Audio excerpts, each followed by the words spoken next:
Hello candidates, I am going to dictate you a passage from Progressive Magazine. So please get ready for the dictation. The dictation will start after 15 seconds.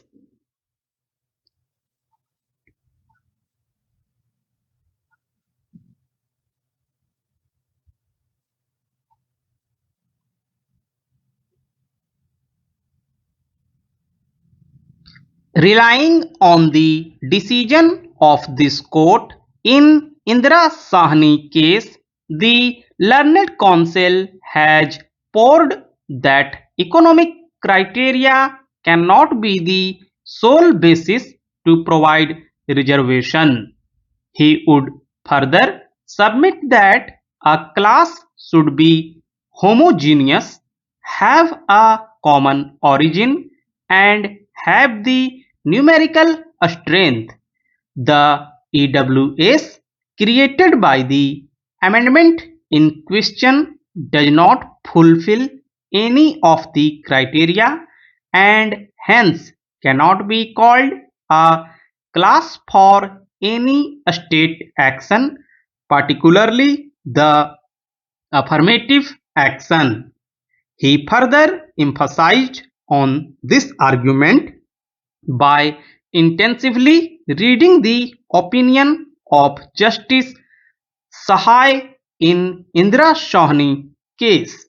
The learned counsel has further submitted that the amendment in question fails on all the basics of equality code because if poverty is the rationale behind it and it aims at providing jobs for the poor by way of reservation, then the amendment fails to address as to how the poverty of the forward class is different from that of the SCs, STs, and OBCs. Hence, the amendment in question fails the twin test of rationality and nexus and violates the basic structure of constitution. Learned Senior Counsel has submitted that in India, reservation formed a special part of affirmative action. It is within the larger affirmative action circle that reservation finds its place, drawing analogy with countries like USA, Israel, and Germany. The Learned Counsel has submitted that indeed affirmative action can be an answer, but it is not the only answer. There are therefore many ways of addressing the issue of economic disadvantage other than reservation as has been done by these countries. He would further submit that the limit for such reservation cannot exceed 50% except in cases where compelling reasons arise.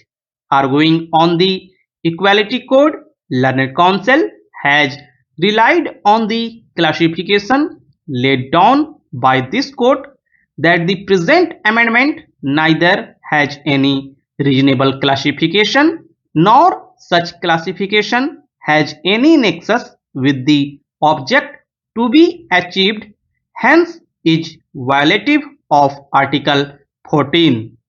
Entire list of reserved categories of citizens is caste based and the amendment did not include any metric or indicator, ignoring the marginalization criteria entirely while granting reservation. He has also quoted the works of John Searle to submit that each person has the same indefeasible right over every claim. One law for lion and ox is oppression. The Learned Senior Counsel, quoting William Blake, has contested the amendment. First, granting reservation to upper caste is violation of the basic structure of constitution, as the basis of reservation must be rooted in identified past discrimination which impeded access to public administration and education opportunities. Relying on the decision of this court in Indira Sahni case and judgment of the Gujarat High Court in Dayaram K. Verma, wherein similar reservations on the basis of economic criteria were quashed by this court and the High Court respectively, he has submitted that economic criteria cannot be the sole basis for providing reservation and the reservation cannot exceed 50% limit. Second, he submitted that reservation in the favor of forward class violates the basic structure of the constitution and is therefore unconstitutional. Third, classification of EWS is neither reasonable nor valid. The reason for providing reservation to SC, ST and OBC communities was historical and perpetual discrimination and stigmatization. It was the structural barrier that kept them from the mainstream. Reservation cannot be used as a poverty alleviation scheme. Hence, such classification violates the Equality Code under Article 14.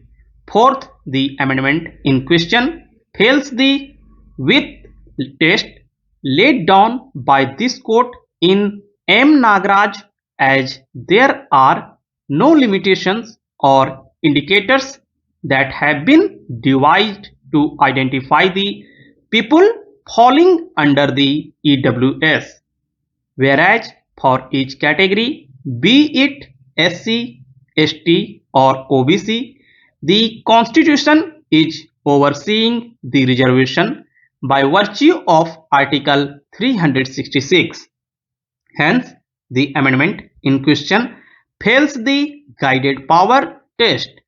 Learned senior counsel, while placing reliance on Constituent Assembly debates and decision of this court in Keswanand Bharati case, has argued that the 103rd Amendment violates the basic structure of the Constitution as it changes the identity of the Constitution. He would again submit that providing reservation solely on economic criteria is against the decision of this court in Indira Sahni case and also against the facet of democracy, as democracy ought to be representative.